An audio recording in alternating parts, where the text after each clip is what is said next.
नमस्कार साथियों, मैं पंकज शुक्ला अपने YouTube चैनल साहित्य एकेडमी पर आप सबका स्वागत करता हूं। अभी वर्तमान में सरकार के द्वारा कई भर्तियों की घोषणाएं की गई हैं जो मूर्त रूप में आने वाली हैं, जिसमें सबसे बड़ी भर्ती जो भी चर्चा में है वो है हमारे रीट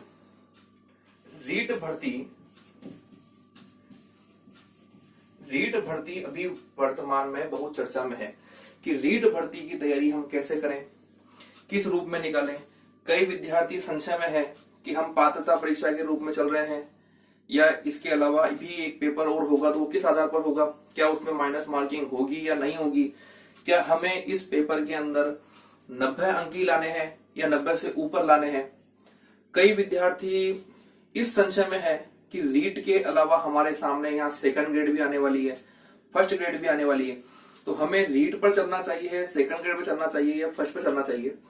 तो थोड़ा सा एक मैं चर्चा करूं पहले कि रीट भर्ती, आज का जो मेरा वीडियो है वो मूल रूप में रीट भर्ती के लिए बनाया गया है कि रीट भर्ती के लिए हमें तैयारी किस आधार पर करनी चाहिए। नेक्स्ट वीडियो में जो बनाऊंगा उसके अंदर सेकंड ग्रेड हिंदी की तैयारी हमें कैसे करनी चाहिए और कितनी तैयारी करने पर हमारा सिलेक्शन हो जाएगा, हिंदी में पाठ्यक्रम क्या होता है, जीके में पाठ्यक्रम क्या होगा, उसकी चर्चा मैं नेक्स्ट वीडियो में करूंगा।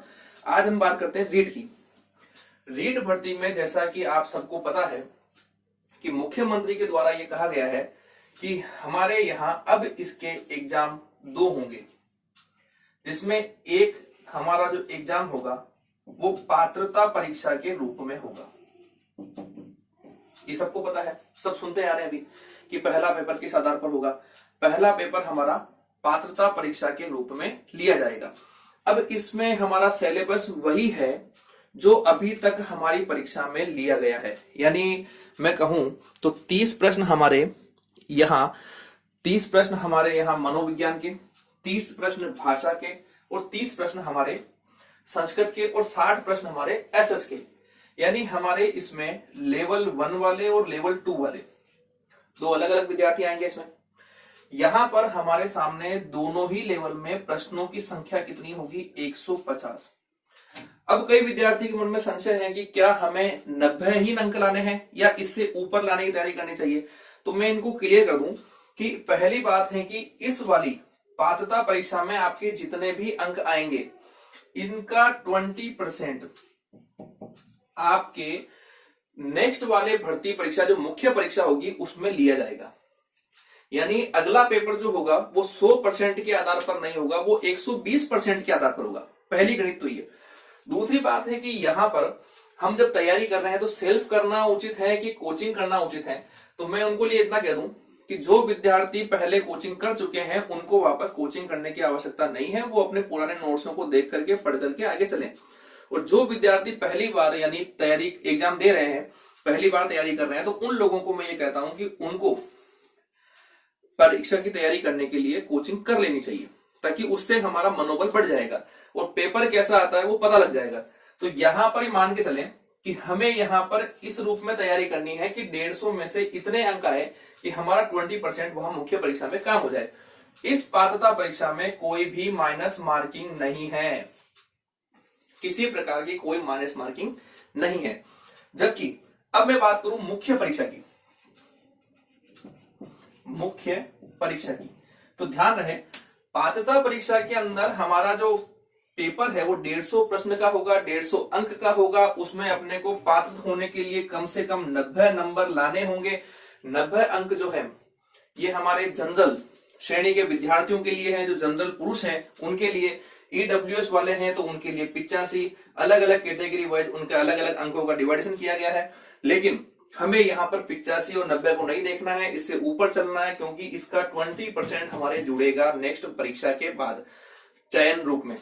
मुख्य परीक्षा के अंदर अभी सरकार के द्वारा सिलेबस की घोषणा नहीं की गई है, क्लियर। लेकिन इतना है कि यहाँ पर जो प्रश्न होंगे उसमें मुख्य विषय का मतलब है जिस विषय से आप सेकंड लेवल वाले, जिस विषय से आप फॉर्म भर रहे हैं, जिससे आप फॉर्म भरना चाहते हैं, जैसे एसएस से हो गए, हिंदी से हो गए, साइंस से हो गए, संस्कृत से हो गए, जिससे फॉर्म भरना चाहते हैं वह आप ये मानकर चलें उनका जो पार्ट है वो ज्यादा होगा। यानी कि जितना हमें यहां पता है लगभग 60% का हिस्सा हमारा मुख्य विषय के रूप में आएगा। अब अगला अगला सिलेबस क्या होगा वो अप्रैल के अंदर जब घोषणा की जाएगी तो पूर्ण रूप में सामने आएगा।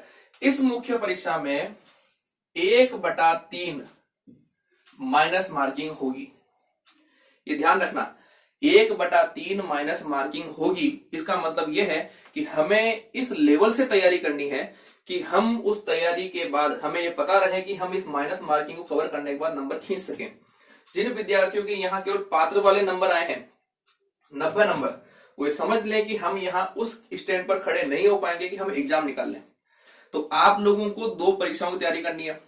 दूसरी बात अब यहाँ यह है कि हम यहाँ पर एग्जाम कब तक हो जाएगा, कई विद्यार्थी मन में ये होता है क्योंकि हम लोग क्या है कि बरसाती मेंढक रूप में है।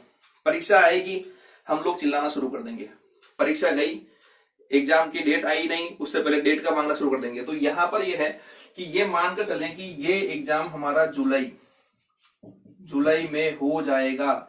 यानी अभी चल रहा है मार्च, अप्रैल, मई, जून, जुलाई, यानी हमारे पास 3 से 3.5 महीने का समय है जिसके अंदर हम इस सिलेबस को अच्छे से पूर्ण कर सकते हैं।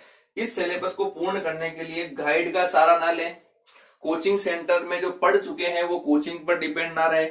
यहाँ पर कक्षा 6 से लेकर के कक्षा 10 तक या हो सके 12 तक, वैसे 10 तक काफी है, 6 से 10 तक की किताबें लाएं, उन्हें अध्ययन करें, उन्हीं के आधार पर परीक्षा में प्रश्न बैठ जाएंगे। दूसरा, मुख्य परीक्षा का अभी सिलेबस नहीं है इसलिए अभी उस बारे में जानकारी निकालने का प्रयास ना करें कि क्या सिलेबस होगा, कितना होगा, कैसे होगा। अभी सामने जो चीज दिख रही है यानी ये वाला एग्जाम जुलाई में आने वाला है तो इसकी तैयारी के लिए कक्षा 6 से 10 का अध्ययन करना शुरू कर दें। अब कई विद्यार्थी के मन में यह है कि दूसरा पेपर क्या दिसंबर नवंबर में हो जाएगा, तो सरकार अगले साल नए सत्र से पहले ध्यान रखना, नए सत्र से पहले यहां नियुक्तियां देने का विचार किया जा रहा है कि कैसे भी परीक्षा का रूल बनाया जाए, किसी भी रूप में कार्य किया जाए। हमें विद्यार्थियों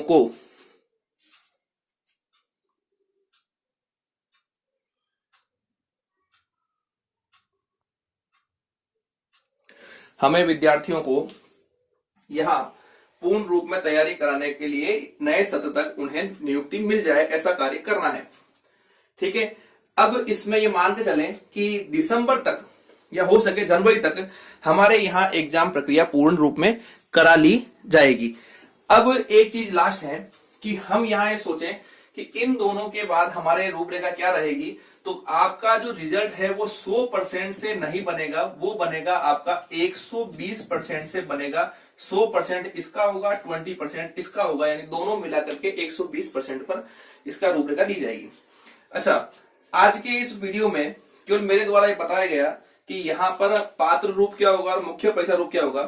हम जब नेक्स्ट वीडियो बनाएंगे उसमें हमें पात्रता परीक्षा में किस किस आधार पर तैयारी करनी चाहिए, कौन सी किताबें पढ़नी चाहिए, इसका मैं एक वीडियो बनाऊंगा। और मुख्य परीक्षा की भी चर्चा अभी हम नहीं करेंगे, लेकिन नेक्स्ट वीडियो की चर्चा अभी हम नहीं करेंगे।